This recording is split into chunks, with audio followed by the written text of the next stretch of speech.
Hello, everyone. Chris Martinson here, founder of Peak Prosperity, and today we're going to be going into Chapter 2 of the Crash Course. Now, the Crash Course represents probably one of the best pieces of work I've done in my life. You maybe have seen my COVID coverage, you maybe been following me on economics for a while, but the Crash Course really lays down the large framework that I think helps, well, it helps me, but it will help you to understand what's going on in the world right now. In case you haven't noticed, things are a little crazy in the world these days, and if you've been feeling that, this helps you understand it. So with that, let's turn now to this chapter 2, which is money. Okay, you have to understand money and how our money system actually works in order to have any chance of trying to decode what's going on in the world. Because your lives, my lives, we are all really 100% wrapped up around our economic models. If our money system fails on us, our society fails, all kinds of things fail. So what's going on? This is a topic that I know a lot of people don't get a lot of training in. It's not that hard.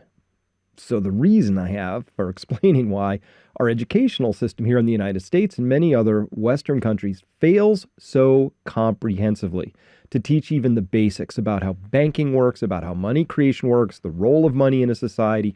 These are all things that everybody should know. These are all things that were debated vigorously back in the time of our founding fathers here in the United States because they knew that a money system is the social contract. It is the glue. It is the thing that enables trust to be telegraphed and carried across long distances. I don't know you. I've never met you. And we can still conduct business together because of the glue of our money system. All right, so let's look at that now and go there because this is a really big thing to be talking about. Money. Money. So here's why you need to understand this chapter. You absolutely must know that money, our money system, is about to fail. And not for any reason besides, well, it's got a math problem. It's been mismanaged. It's done all kinds of things that money systems are going to do. But you need to understand the fundamentals of how our money system is put together, because every system just has some rules around it, right? System of gravity has rules. Learn the rules. You can figure out how to do space shots with, using planetary slingshots. You figure out the rules of hockey. You can figure out how the game is played. Whatever the game is, there are rules. So in money, there are some rules. Every set of rules enforces some behaviors, punishes others. So I want to talk to you about our system of money and what it actually means, and it goes like this. So in Chapter 1 of the Crash Course, we talked about how economy, energy, environment all come together, and that, in fact, when you put all three of these things into one spot, you come up with the idea that, wow, we're kind of on an unsustainable course. We're going to be digging through these in more detail now as we come into all the subsequent chapters here of the Crash Course, which I'm so pleased to be bringing to you again in renewed form.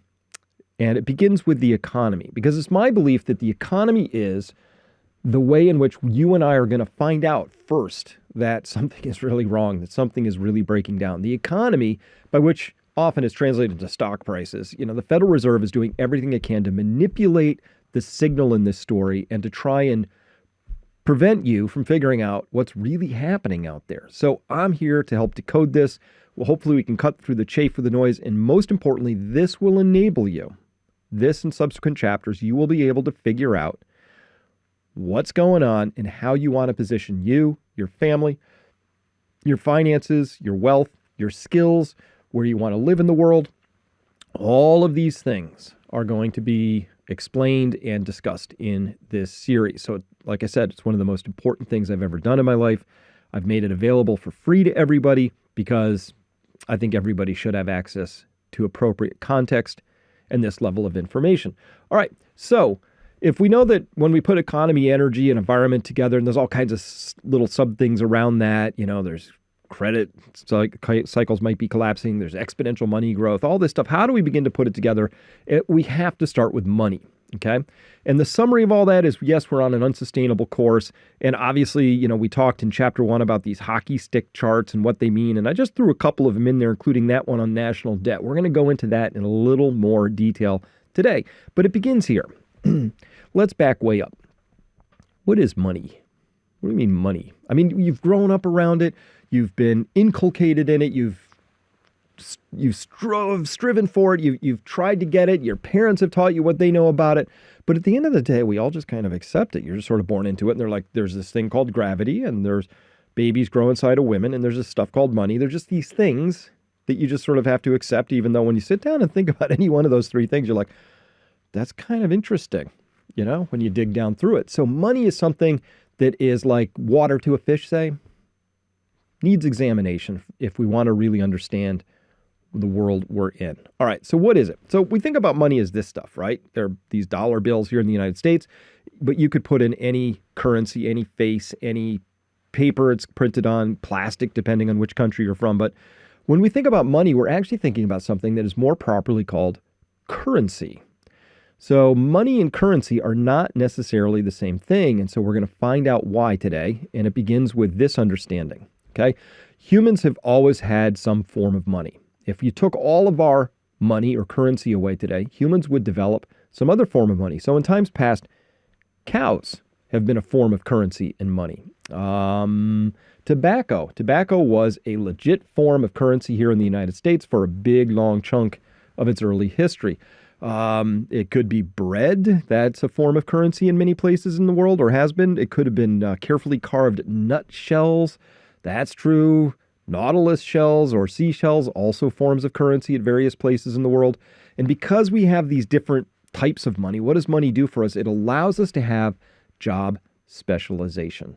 Because if we were just back on barter, right, my bread for your eggs, it's very difficult to develop job specialization around that. So we see all these different types of job specializations that we have now are because of money. So money is this incredibly important social contract. It's an important social motive force. It's an organizing principle. It is the glue that allows us to do things across space and time with each other, that allows the incredible job specialization to actually take off. As of last count, I forget, I looked at this a few years ago, there were like 300,000 separate job classifications. I would submit to you that if our money supply collapsed, we'd go back to about 50 or whatever the number is, right? Candlestick maker, farrier, blacksmith, etc. Very few job specializations, but now you can be highly specialized, highly niche jobs. So that's because of our money system. Now, when we get to this, what really is money? Come on, let's back it way up. All right, here is the textbook definition. Money. Money has three characteristics. The first is that it's a store of value. If you want your money to really be money, it has to be a store of value. So let's say we were doing this back in old Virginia colony days and we had that tobacco as money. Well, it's okay because it'll store your wealth for a little while, but eventually the tobacco goes bad, it goes stale, it even rots away, or it just dry powder rots away. So it's not a great store of value across long spaces in time. So that's why when other forms of money came along, they took over from lots of the endurable things like tobacco, right? So money needs to be a store of value. If it is, then whatever you're proposing to be money can be money. It has to be a medium of exchange, meaning it's accepted everywhere and it's accepted pretty evenly everywhere. So a medium of exchange is widely used. It would not help if I had a form of currency or money in my pocket and I went to the next town over and they didn't accept that form there, right? That would be not a medium of exchange. So it has to be a medium of exchange. And this is where government laws come in to help promote that whole idea that there's this ubiquity of money wherever it is, your money's good, right? And then finally, there has to be a unit of account. So a dollar is a dollar is a dollar is a dollar here in the United States. I go anywhere, dollar is a dollar.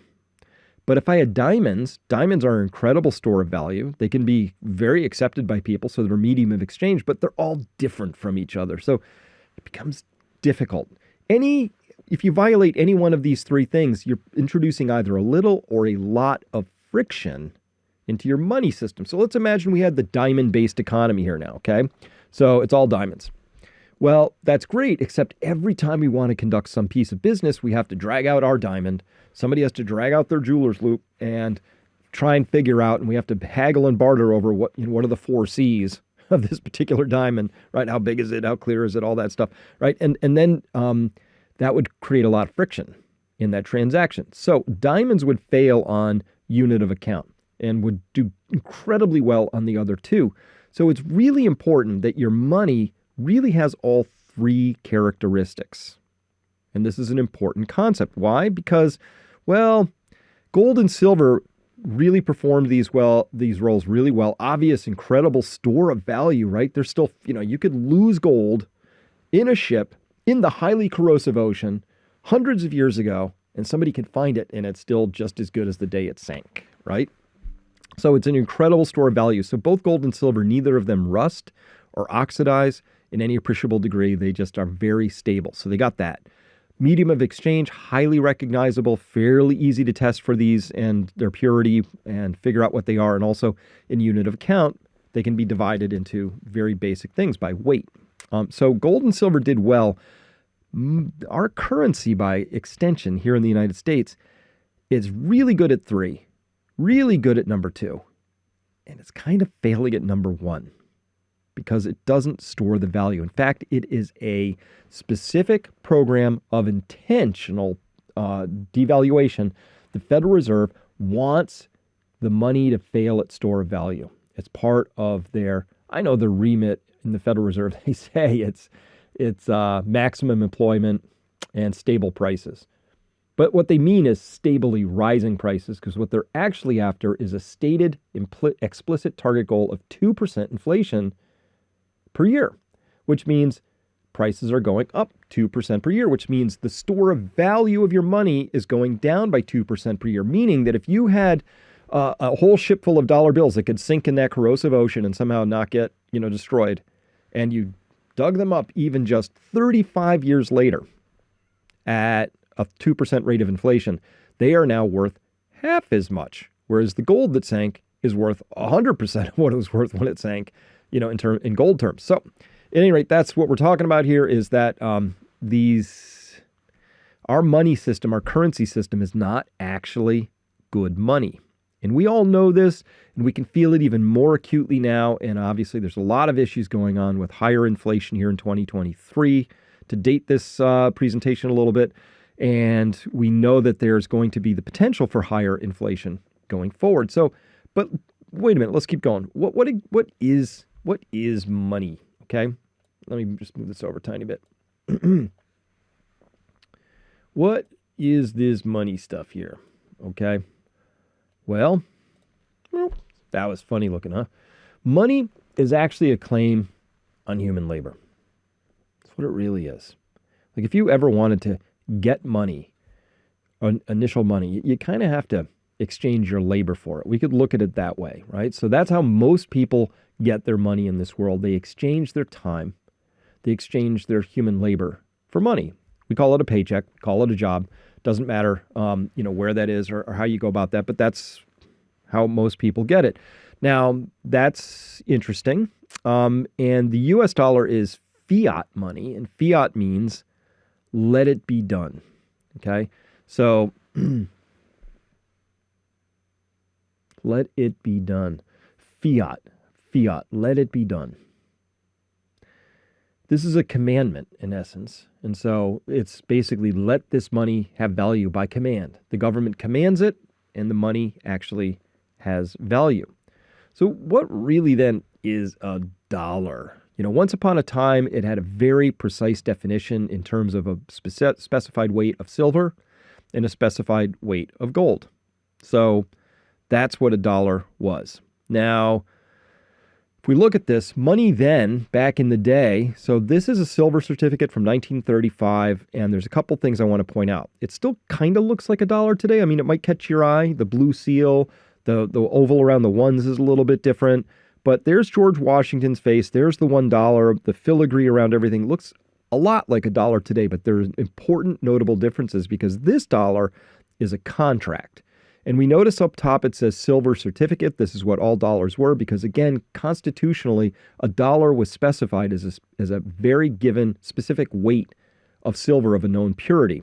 So this dollar, once upon a time, was this. It said it certifies that there is on deposit in the U.S. Treasury in silver, payable to the bearer on demand.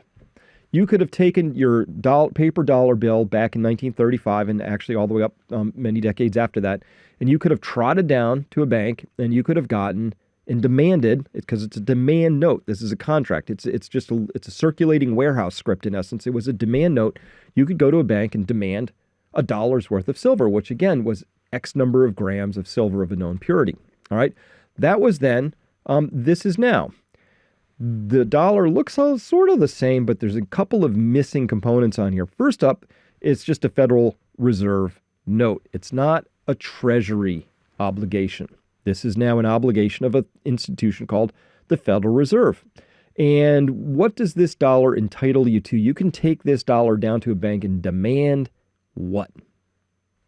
Another dollar that looks a lot like this one. That's it. These dollars are actually, it's a note, and it is legal tender for all debts, public and private, and that's it. That it gets its full value now by fiat. It is a full fiat currency. Let it be done. Let it be so. So the government has dictated that this has value because it is legal tender for all debts, public and private, and that's it.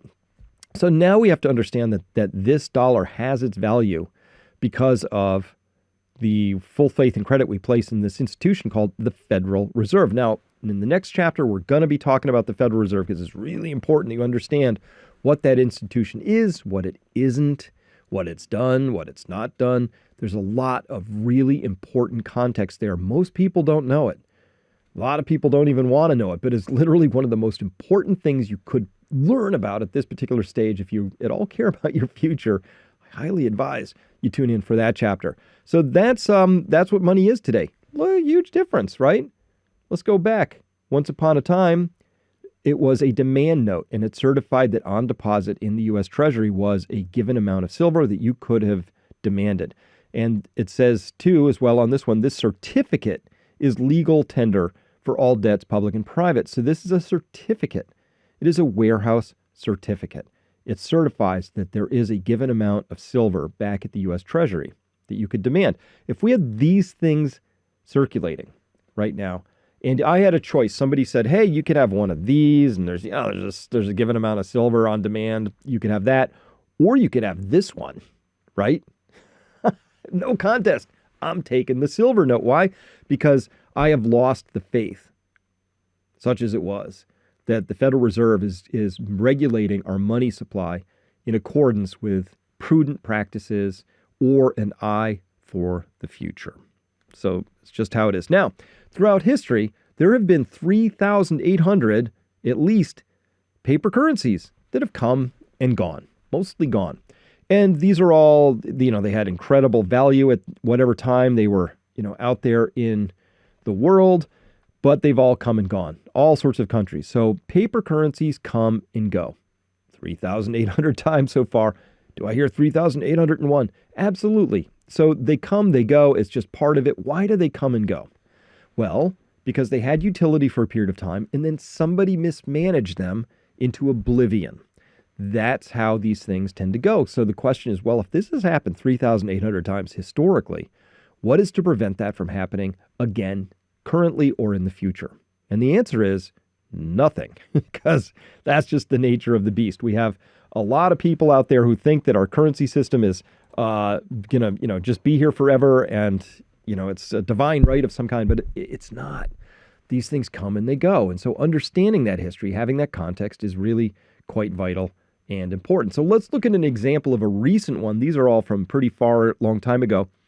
Here in Yugoslavia, from 1988 to 1995, they had a really punishing rate of inflation. It was really in the 90s, and it really sped up at the end. Remember in chapter 1, we talked about exponential functions, how they really speed up at the end. Inflation is a process like that inflation starts out slow, but when it really gets going, it really speeds up at the end. Here's an example from history about this. So in 1988, a Yugoslavian dinar, it had value. You could buy something with it, right? Something, maybe it took a couple of them, but it had actual measurable value.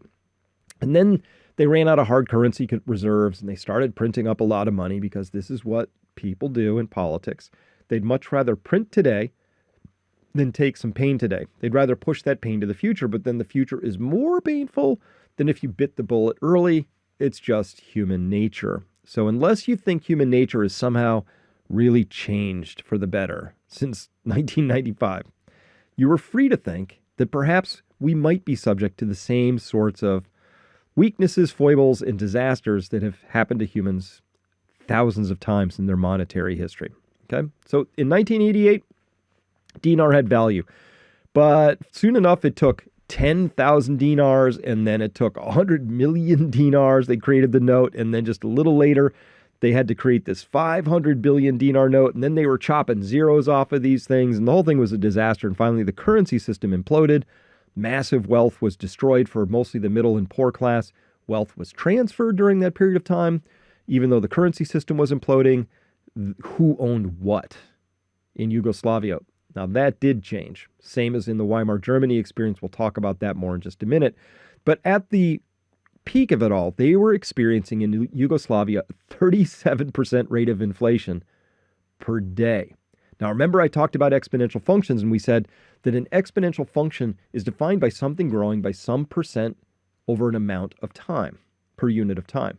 So in our stadium example, we had something that was growing by 100% every minute. And it turned out there was only 50 minutes before that entire stadium was filled. Maybe 51 minutes if I got the volume off by 100%, right? That's how the math works. So it looks like nothing is really happening for those first 45 minutes, but then, whoops, things get busy quick. And so that's what we're seeing here is at 37% rate of inflation per day. What does that really mean? So let me give you an example for that, because I love examples. So let's imagine, I'll tell it this way. So let's imagine that it's, I forgot this example. Yeah, okay, I got this. So let's imagine that we have a penny on January 1st of 2007. Just pick that date because that's in the middle of this whole disaster thing that was unfolding in Zimbabwe that we'll talk about in a minute. So let's imagine we could buy something with a penny on January 1st. I don't know what. Piece of penny candy, if such a thing existed. That's why I had to go back to 2007. Still had penny candy. So let's imagine it's January 1st, 2007. We can buy something with a penny.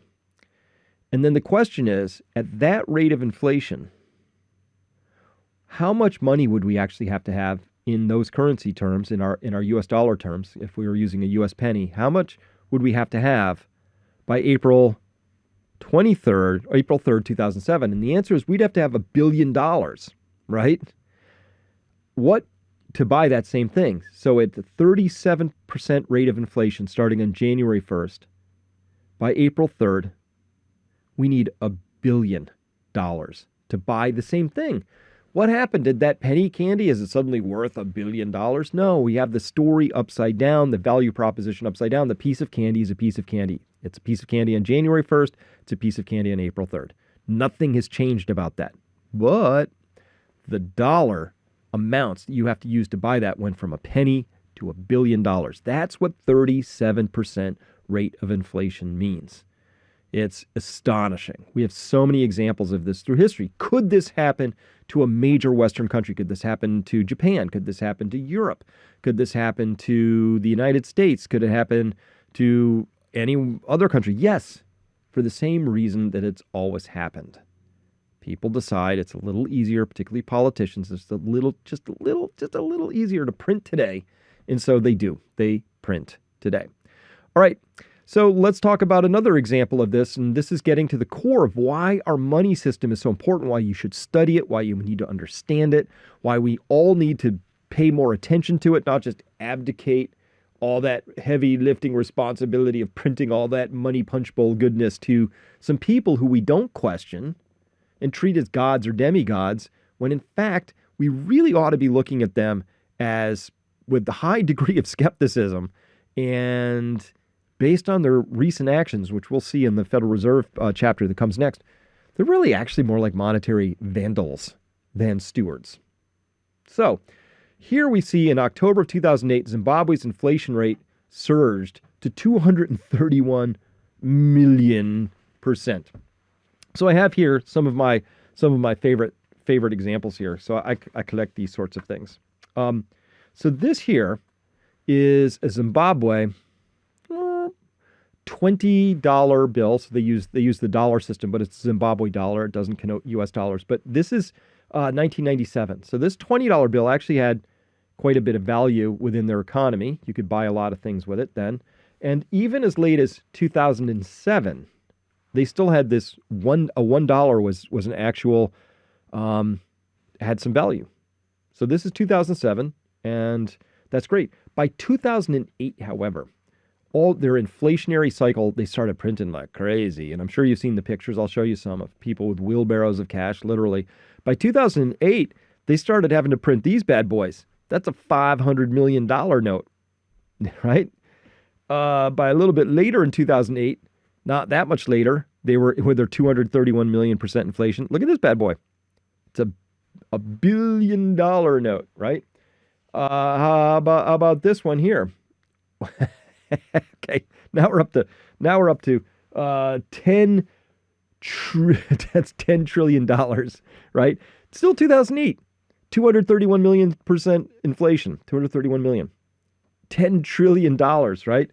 Oh, that's nothing. I'm a 50 trillionaire, right?